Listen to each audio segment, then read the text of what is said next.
نے ہمیں رب ذوالجلال نے ہم پہ بہت بڑا احسان کیا, ہم پہ بہت بڑا کرم کیا ہمارے پیارے پاکستان کی صورت میں. اور اہل وطن کی بھی خواہش ہے اور ہماری بھی خواہش ہے کہ آج کی شب, کیونکہ اتنی بڑی شب ہے, ایک تو عبادتوں کی شب ہے, نعمتوں کی رحمتوں کی شب ہے, اور اسی میں اللہ پاک نے ہمیں بھی ہمارے بزرگوں کو بہت بڑی رحمت بہت بڑی نعمت پاکستان سے نوازا. اور آج ہی کا وہ دن ہے کہ جب ریڈیو پاکستان پہ اناؤنسمنٹ بھی ہوئی تھی کہ یہ ہے ریڈیو پاکستان. پھر اس کے بعد نعرہ تکبیر کی فضا بلند ہوئی, پھر اس کے بعد نعرہ رسالت کی فضا بلند ہوئی, پھر پاکستان زندہ باد, قائد اعظم زندہ باد, یہ تمام تر نعرے جو ہیں وہ فضا میں گونج اٹھے.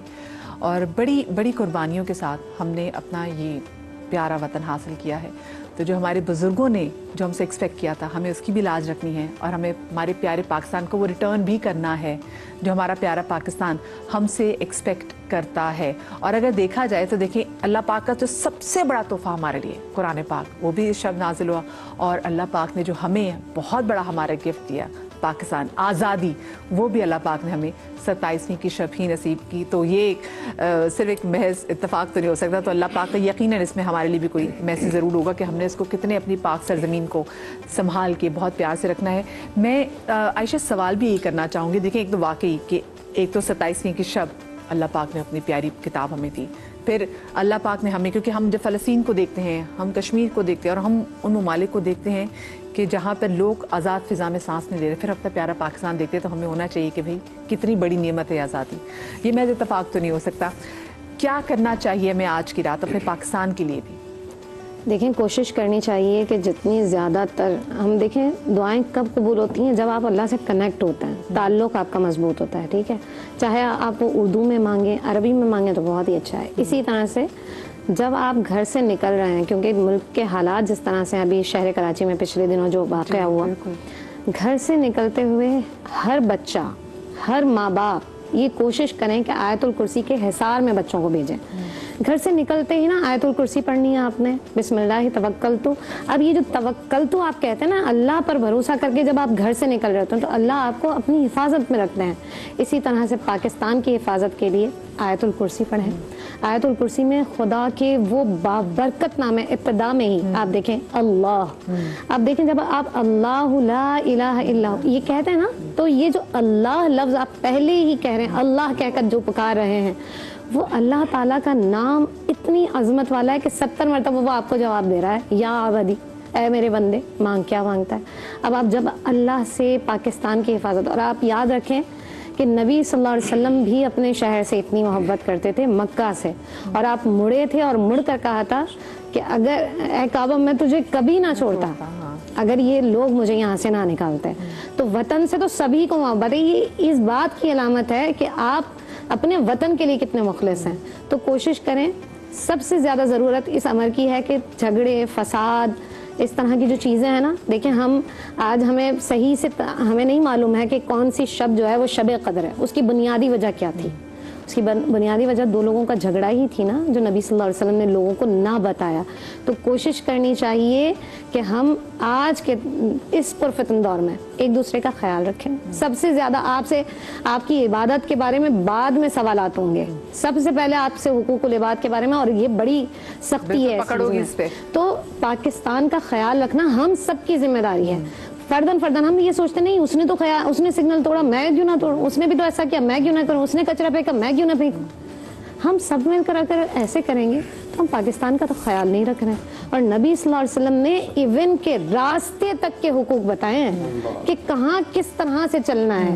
ٹھیک ہے, تو یہ تو بہت عظیم دولت ہے نا کہ خدا نے ہم کسی کے جوتے پالش نہیں کر رہے ہیں, ہم آزاد ملک میں رہ رہے ہیں, ہمارے پاس اپنی نیشنلٹی ہے. یہ خدا کے احسانات میں سے بڑا احسان ہے. لئن شکرتم لازیدنکم. اب شکر کیسے, کیا صرف ایسے کہتے ہیں اللہ تعالیٰ شکر پاکستان مل گیا؟ نہیں, شکر کیسے ہے کہ جب آپ اپنے عمل سے اظہار کریں کہ آپ شکر ادا کر رہے ہیں یا نہیں کر رہے ہیں. تو آج کی رات میں یہ دعا کریں کہ اللہ تعالیٰ ہر مشکل سے ہمارے ملک پاکستان کو بچائے, اور جس جو دولت اس نے ہمیں عطا کی ہے خدا اسے دوام بخشے. الہی آمین, الہی آمین. کیونکہ ملک ہے تو ہم ہے, یہ دھرتی ہماری ماں ہے. مفتی صاحب, یہ جو ہماری جو نوجوان نسل جو ہمیں دیکھ رہی ہے, ان کو کیسے حق ادا کرنا چاہیے؟ دیکھیے ماشاءاللہ بہت اچھی گفتگو رہی ابھی پاکستان کے حوالے سے. پاکستان یہ اللہ کی نعمتوں میں سے ایک نعمت ہے. جب پاکستان بن رہا تھا تو اصغر سودائی نے سیالکوٹ سے ایک صدا بلند کی، پاکستان کا مطلب کیا؟ لا الہ الا اللہ۔ ہر پاکستانی کی زبان پر یہ بات جاری ہو گئی۔ وہ پوری نظم کسی کو نہیں آتی، لیکن لا الہ الا اللہ محمد الرسول اللہ یہ سب کو یاد ہے۔ تو جب پاکستان کے لوگ قربانیاں دے رہے تھے نا، تو جوان بھی کٹے، بوڑھے بھی کٹے، عورتیں بھی کٹی۔ یہ کوئی معمولی 2 4 10 20 لوگ نہیں مارے گئے، ایک آدمی بھی قتل ہو جائے پوری انسانیت کا قتل ہے۔ 10 لاکھ لوگ شہید ہوئے اس تحریک میں، اور دریا میں خون تھے۔ جب ہجرت ہو رہی تھی ہماری ماؤں بہنوں کی عزتوں کو تار تار کیا گیا، اور جب ٹرین قائد اعظم محمد علی جناح نے وزٹ کی لاہور ریلوے اسٹیشن پر تو کٹے ہوئے لاشیں پڑے تھے، لیکن خون سے انہوں نے لکھا ہوا تھا۔ جب ان کی گردنیں کاٹی جا رہی ہوں گی تو ٹرین پر لکھا ہوا تھا لا الہ الا اللہ محمد الرسول اللہ۔ کٹے ہوئے لوگوں نے، زخمی لوگوں نے لاہور میں، اور جب واگا پہ وہ ٹرین سے اترے یا جو ویسے کراس کر کے آئے تو انہوں نے سر سجدے میں رکھ دیے، اللہ تیرا شکر ہے کہ ہم پاک سرزمین پر آ گئے۔ تو اس سرزمین کو ہم پاک کہتے ہیں، یہ مدینہ ثانی ہے، اس کا خیال تو کریں نا۔ نوجوانوں کو چاہیے کہ وہ اس ملک کی ترقی میں کردار ادا کریں۔ اس وقت جن مشکلات میں میرا ملک ہے، یعنی میرا ملک، آپ کا ملک، سب کا ملک، دہشت گردی عام ہے، بد امنی عام ہے، لوگوں کو قتل کیا جا رہا ہے، ٹارگٹ کلنگ کی جا رہی ہے، بلوچستان کی صورتحال آپ کے سامنے ہے، فاٹا کی صورتحال ہمارے سامنے ہے۔ ایسے حالات میں ہمیں چاہیے کہ ہم یکجان ہو کر، مل کر، کسی بھی قوم کا مستقبل اس کے جوان ہوتے ہیں، جوانوں کو کھڑا ہونا چاہیے، وہ پاکستان کی ترقی میں کردار ادا کریں۔ آپ پاکستان میں رہتے ہیں تب بھی آپ کے رویے یہی ہوں کہ آپ مدینہ ثانی میں رہ رہے ہیں، اور جب آپ باہر جاتے ہیں تو آپ پاکستان کے سفیر ہوتے ہیں۔ میں باہر رہنے والے جوانوں سے کہوں گا کہ آپ وہاں پاکستان کے سفیر ہیں، کوئی ایسا کام مت کریں کہ جس سے آپ پر تو حرف آئے گا ہی آئے گا، پاکستان پر بھی حرف آئے گا۔ اس لیے اگر ہم نے پاکستانی بننا ہے، دیکھیے ہم نے مشکل ترین لمحات میں ایٹم بم تو بنایا ہے نا، یہ اس میں تو کسی کو انکار نہیں ہے، پوری دنیا میں ایٹمی طاقت مانتی ہے۔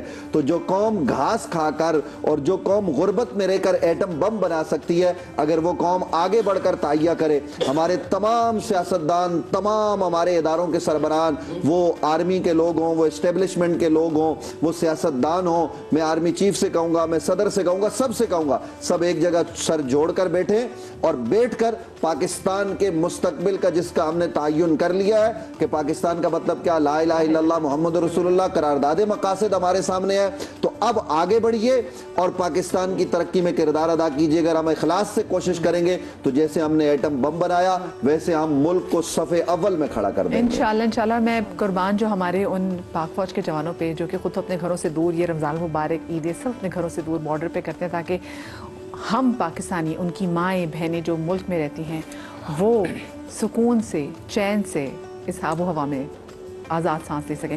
میں ابھی پچھلے دنوں پھر ایک اور واقعہ ہم نے بلوچستان میں دیکھا ہے کہ کس طریقے سے بس اتار کے لوگوں کو شہید بھی کیا۔ اگر دہشت گرد جو ہیں، جو آج کل بہت تواتر سے، اور جو دشمن بھی ان کی کوشش ہے کہ کس طریقے سے پاکستان کو اور مزید اس پاک مہینے میں نقصان پہنچایا جائے، جو کوشش کرتے ہیں کہ کسی نہ کسی طریقے سے مٹا دیا جائے پاکستان کے نام کو بھی، ان کو کیا پیغام دینا چاہیں گے؟ دیکھیے، ان کو پیغام تو یہ ہے کہ آپ اپنے ذہن سے یہ پیغام مٹا دیں کہ پاکستان کبھی مٹ سکتا ہے، پاکستان بنا ہی رہنے کے لیے ہے، ٹھیک ہے۔ خوارج کا سب سے پہلے سر کاٹنے والے مولا متقیان امیر المومنین ہیں، اور آپ نے حکم رسول پہ ان سے جو ہے قتال کیا۔ آج ہماری فوج جو ہے وہ سرحدوں پر آج بھی فطرت الخوارج کے نام سے آپریشن کر رہی ہے، یعنی وہ جڑیں آج تک باقی ہیں۔ تو میں اگر پاکستان کا ہاتھ مضبوط نہیں کر سکتا تو مجھے پاکستان کو کمزور کرنے کی بھی اجازت نہیں ہے۔ مجھے اپنے عمل سے، اپنے قول سے، اپنے فعل سے، اپنے کردار سے کسی پلیٹ فارم پر کوئی ایسا کام نہیں کرنا، کوئی ایسی بات نہیں کرنی جس سے میرا ملک کمزور ہو۔ اگر میں اس ملک کو کچھ دے نہیں سکتا تو مجھے اس ملک سے کچھ چھیننے کا حق نہیں ہے۔ ہم دیکھیں ابھی عید کے دن، آپ لاہور سے تعلق رکھتی ہیں، آپ کے عزیز اقارب، آپ کا دل چاہے گا کہ عید میں وہاں جاؤں۔ ہمارے جو جوان جنگ کر رہے ہیں ان کے لیے رشتوں کی وہ قدر نہیں ہے، ان کے لیے وہ حساسیت نہیں ہے کیا؟ ان کے بچے، ان کی بیوی، ان کے ماں بہن سب ہیں، لیکن جو جذبہ حب الوطنی کا غالب ہوتا ہے نا، وہ ان کو مجبور کرتا ہے۔ عجیب دل ہوتا ہے فوجی کا کہ اس کے دل میں محبت بھی ہے، وہ بیٹی کو روتا ہوا چھوڑ کے جا رہا ہے، لیکن اور اس امید سے جا رہا ہے کہ اس کے دل میں حسرت ہے کہ میں شہادت کی تمنا پاؤں، نشان حیدر سینے پہ سجاؤں۔ تو میں یہ سمجھتا ہوں کہ اپنی خوشیوں میں ان کو بھی یاد رکھیں. کچھ نہیں کر سکتے, ہاتھ اٹھا کر دعا ہی کر دیں پاکستان کو, اللہ ہمیشہ سلامت رکھے پاکستان کے. آج دیکھیں ابھی حال ہی میں ہمارے آرمی چیف صاحب کی والدہ کا انتقال ہوا, ایک مطلب ایک مضبوط آدمی جو سپہ سالار اتنی بڑی دنیا کی فوج کا, تو ماں کا جانا دھچکا تو لگتا ہے. موسیٰ جیسے نبی کو کہا گیا اگلا قدم سنبھل کے اٹھانا, تمہاری دعائیں کرنے والی ہمارے پاس آ گئی. تو جہاں ان کے لیے جو ہے وہ ایک تعزیت کا پیغام, اور جہاں وہ ہم سمجھتے ہیں ہمارا ایک ایک سپاہی جو سڑک پہ کھڑا ہوا ہے جس کے ہم چین سے سو رہے ہیں. میں ایک جملہ کہہ کے بات ختم کر دوں. امام زین العابدین علیہ السلام نے دعا صحیفہ سجادیہ میں کہی ہے ان کے لیے جو اسلامی سرحدوں کے نگہبان ہیں, یہ اسلامی جمہوریہ پاکستان ہے, امام کی دعاؤں میں شامل ہیں وہ لوگ جو ملک کی حفاظت کرتے ہیں. تو میں سمجھتا ہوں پاکستان رب کا انعام ہے, جیسے کہ دونوں علماء نے ہمارے بیان کے پینل نے کہ اس نعمت کا سوال ہوگا. آج آپ یہ تو کہتے ہیں پاکستان نے مجھے کیا دیا, تم بتا تم نے پاکستان کو کیا دیا. 76 سال میں ہم نے سوائے رسوائی کے, سوائے شرمندگی کے ملک کو کیا دیا ہے؟ اس ملک نے زمین دی, سر چھپانے کی جگہ دی, ہمارے آباء اجداد کی قبریں پاکستان میں. تو ہم کل بھی پاکستانی تھے, آج بھی پاکستانی, ہمیشہ پاکستانی رہے. کیا پیاری بات کی. پاکستان زندہ باد بھائی, اور پاکستان ہم ہیں ہی اپنے اس پیارے ملک کی خاطر. ٹائم ہے مجھے بتا دیں, میں آسما حنفی کر لوں. اچھا جی, آسما حنفی میں بھائی ایک سوال آیا تھا کہ بچے جو ہیں جو آج کل اسپیچ ڈیلے کا شکار ہو رہے ہیں, ان کے لیے کوئی وظیفہ بتائیں.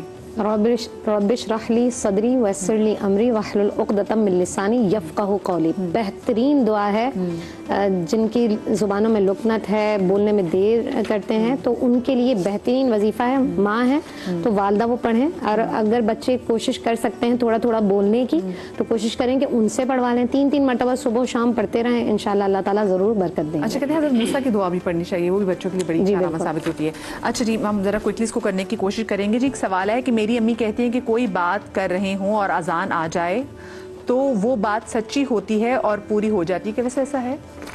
دیکھیے, ایسی تو کوئی ہمارے پاس روایت موجود نہیں ہے. ہاں, جب بات کر رہے ہوں تو اذان کی آواز آئے تو خاموش ہونا چاہیے, یہ شریعت کا حکم ہے. آپ کھڑے ہوئے ہوں تو بیٹھ جائیں, لیٹے ہوئے ہیں تو بیٹھ جائیں, اور اذان کا جواب دیں.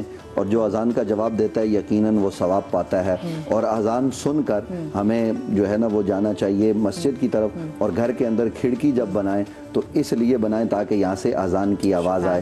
ٹی وی بھی رکھیں تو ٹی وی بھی آج کل اس نیت سے خریدیں کہ ہم اس پر مذہبی پروگرام دیکھیں گے تو آپ کو اس پر بھی ثواب ملے گا. اچھا علامہ صاحب, سوال ہے کہ کون سی ایسی نیکی کروں, روزے کسی نے سوال بھیجا ہے, کون سی ایسی, لوگ یہ نہ سمجھے نا کہ مدیحہ نقوی پوچھ رہی ہے کہ میری امی کہتی, کون سی ایسی نیکی کروں روزانہ جس میں پیسے بھی خرچ نہ ہو اور ثواب بھی زیادہ ملے؟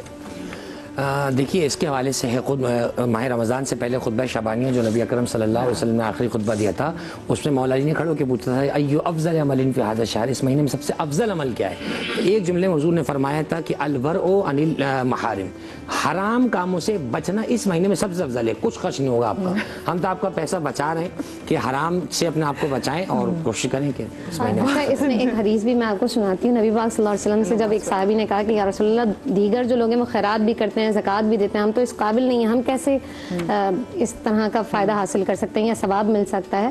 تو نبی پاک صلی اللہ علیہ وسلم نے ارشاد فرمایا, تمہارے لیے سبحان اللہ کہنا, الحمدللہ کہنا, اللہ اکبر کہنا, لا الہ الا اللہ کہنا سب صدقے میں شمار کیا جاتا ہے. صحیح.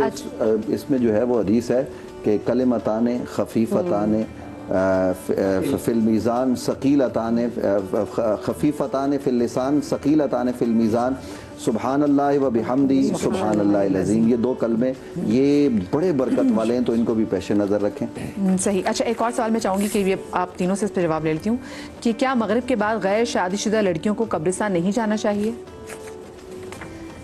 قبرستان جانے کے لیے علماء تو ویسے ممانعات کرتے ہیں, لیکن اگر وہ پردے میں جاتی ہیں, حجاب ہے, جیسے بقیع کی طرف بہت ساری خواتین گزرتی ہیں, مدینہ میں جاتی ہیں, وہاں حضور نبی پاک صلی اللہ علیہ وسلم کی قبر انور, تو کوئی ممانعات اس طرح کی ہے نہیں.